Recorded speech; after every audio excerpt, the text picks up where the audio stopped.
Shalom semuanya. Mari kita bahas tentang kecanduan mujizat. Apa itu kecanduan mujizat?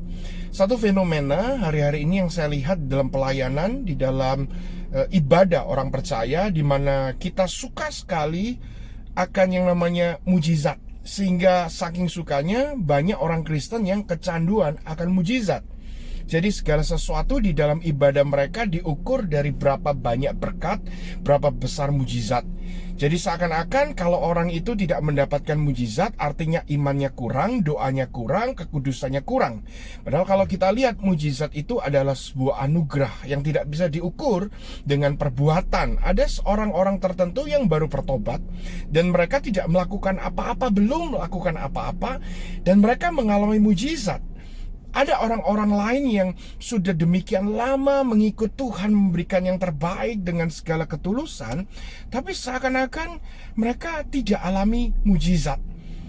Apa ini yang terjadi? Mari kita sebelum bahas lebih lanjut, kita lihat di dalam 2 Tesalonika pasal yang kedua. Saya akan bacakan di ayat yang ketiga. 2 Tesalonika 2 pasal yang kedua ayat yang ketiga. Janganlah kamu memberi dirimu disesatkan orang dengan cara yang bagaimanapun juga. Sebab sebelum hari itu, apa hari itu? Kedatangan Tuhan, haruslah datang dahulu murtad, dan haruslah dinyatakan dahulu manusia durhaka yang harus binasa, yaitu lawan yang meninggikan diri di atas segala yang disebut atau yang disembah sebagai Tuhan atau Elohim. Bahkan ia duduk di bait Elohim dan mau menyatakan diri sebagai Tuhan. Jadi dengan segala selubung, dengan penyesatan, mungkin mereka tidak ngomong ini loh aku Tuhan, tidak. Mereka mungkin akan bilang ayo kita cari Tuhan, kita berharap kepada Tuhan. Tetapi pada akhirnya pertanyaannya, siapa yang dituhankan? Yesus yang dituhankan atau mereka yang dituhankan? Karena buah itu akan menunjukkan pohonnya, hasil itu akan menunjukkan pelayanannya. Jika pada pelayanan itu orang-orang akan mengkultuskan dia, maka dia yang akan dituhankan. Kalau dia yang dituhankan lebih daripada Yesus, artinya sudah termasuk di dalam penyesatan ini. Tidaklah kamu ingat bahwa hari itu telah kerap kali, sering kali, berulang kali kukatakan kepadamu ketika aku masih bersama-sama dengan kamu. Ayat yang ke-6. Dan sekarang kamu tahu apa yang menahan dia, yaitu penyesat-penyesat itu, sehingga ia baru akan menyatakan diri pada waktu yang telah ditentukan baginya. Mungkin gak akan menyatakan diri hari ini. Mungkin bahkan orang-orang yang dipakai oleh iblis itu tidak sadar bahwa dirinya sedang menyesatkan. Bisa jadi seperti itu juga. Ayat yang ke-7, karena secara rahasia kedurhakaan itu telah mulai bekerja. Secara rahasia artinya terselubung. Gak semua orang bisa jeli melihat, memahami kalau itu sebuah kedurhakaan. Saya gak bilang kalau pelayanan mujizat itu durhaka, enggak. Saya mengalami banyak mujizat, banyak teman-teman hamba-hamba Tuhan yang diurapi Tuhan, yang saya tahu mereka sangat mengasihi Tuhan dan pelayanannya disertai mujizat. Luar biasa itu, luar biasa. Dan saya sangat kagum karena masing-masing kita punya panggilan masing-masing. Tetapi nggak semuanya, saudara, patokan kita beribadah mengikut Tuhan itu hanya mujizat. Itu maksud saya. Ayat yang ke-8, pada waktu itulah si pendurhaka baru akan menyatakan dirinya, tetapi Tuhan Yesus akan membunuhnya dengan nafas mulutnya dan memusnahkannya kalau ia datang kembali. Ini berbicara tentang kedatangan Tuhan dan Antikris nanti. Tetapi sebelumnya, tanda-tanda itu yang akan kita bahas. Salah satunya tentang orang Kristen yang ketagihan mujizat. Kedatangan si pendurhaka itu adalah pekerjaan iblis.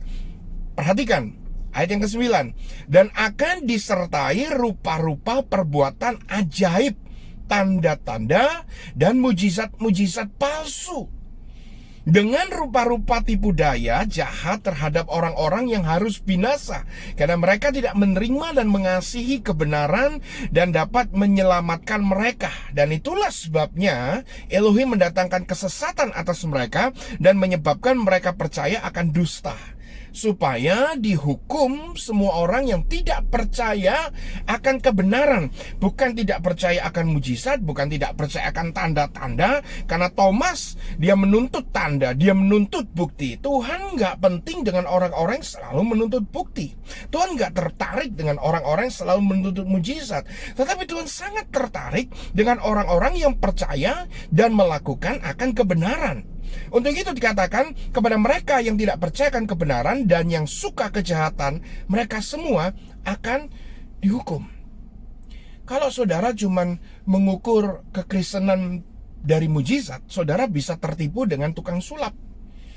Kalau saudara mengukur kehebatan, kedahsyatan pekerjaan Tuhan hanya sebatas mujizat, saudara akan gampang tertipu dengan trik-trik, dengan atraksi-atraksi panggung, dengan kekristenan mambo jambo yang sangat banyak akrobatik, ya saya katakan, yang membuat kita terlena bahwa sesungguhnya kita beribadah itu karena kita mencintai Tuhan, bukan tentang diri kita sendiri. Dan kalau saudara hanya mengejar tanda-tanda ajaib dan mujizat, banyak orang yang bisa lakukan itu. Bukan hanya pendeta, tukang sulap, magician, semuanya bisa lakukan. Dukun-dukun pun bisa lakukan.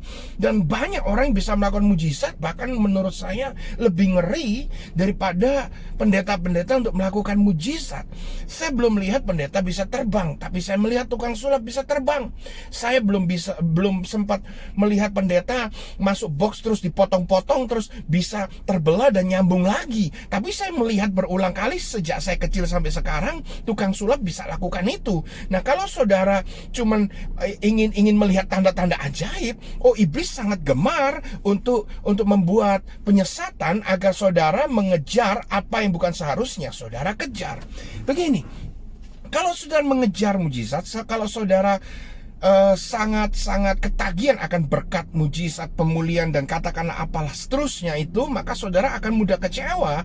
Kenapa? Karena saudara pikir kalau aku belum dapat mujizat, mungkin aku belum layak. Terus saudara berusaha lagi. Terus belum dapat lagi, saudara bandingkan dengan orang lain. Kenapa orang lain yang gak sebaik aku, dia mengalami mujizat? Saudara mulai mengalami kesombongan rohani. Saudara bandingkan lagi dengan yang lain. Kenapa dia sudah terima pemulihan dan berkat, aku tidak? Kurang apa aku? Lalu iblis datang membisikkan tipu muslihat kepada saudara. Kamu kurang baik, kamu kurang kudus, kamu punya masa lalu yang Tuhan gak suka, yang harus dilepaskan. Sehingga saudara kan menjadi frustasi, karena pada dasarnya memang manusia tidak bisa hidup 100% tanpa cacat dan celah. Untuk itulah kita membutuhkan anugerah. Saudara, hidup kita ini dirancang untuk kekekalan. Iman kepada Yesus itu untuk kekekalan, bukan untuk sementara. Sedangkan mujizat itu sementara, berkat itu sementara. Itu menurut saya cuma bonus. Saudara nggak bisa bekerja cuma kejar bonus. Saudara bekerja, lakukan yang terbaik, punya integritas, layani customer dengan baik, jual produk dengan bertanggung jawab, bekerja dengan sungguh-sungguh, dan pada akhirnya saudara akan mendapatkan hasil yang layak, yang saudara harus terima dan bisa terima. Dan kalaupun saudara bekerja lebih, saudara bos yang baik akan bisa melihat karyamu, dan pada akhirnya dia akan memberikan sesuatu yang besar yang tidak pernah kau harapkan sebelumnya, nggak pernah timbul dalam hatimu, nggak pernah kau dengar dari teman-teman lain pernah menerima favor semacam itu semua yang akan kau terima. Yang besar itu adalah bonus. Jangan ibadah kejar bonus, jangan ibadah kejar mujizat, jangan ibadah kejar berkat. Saudara lihat, kalau ada KKR mujizat dengan Bible study, mana yang lebih rame? Tentu KKR, karena semua orang mau mujizat lebih, tapi sedikit yang mau tahu akan kebenaran firman Tuhan. Mari kita kembali kepada basic principle iman kita. Iman kita adalah mengikut Yesus, menjadi murid Yesus, dan melakukan kebenaran-kebenaran, ketetapan-ketetapan yang Tuhan sudah ajarkan buat kita. Kita sudah menerima anugerah, untuk itu kita melakukan kebenaran. Kita sudah menerima anugerah, untuk itu kita harus bertobat. Kita sudah menerima anugerah, untuk itu jangan khawatir akan apa yang kau makan, minum, dan pakai, sebab mujizat itu akan datang dalam hidupmu tepat dan indah pada waktunya. Datang atau tidak, itu kedaulatan Tuhan. Yang pasti, apapun yang terjadi, Tuhan Yesus tetap baik. Tuhan Yesus memberkati.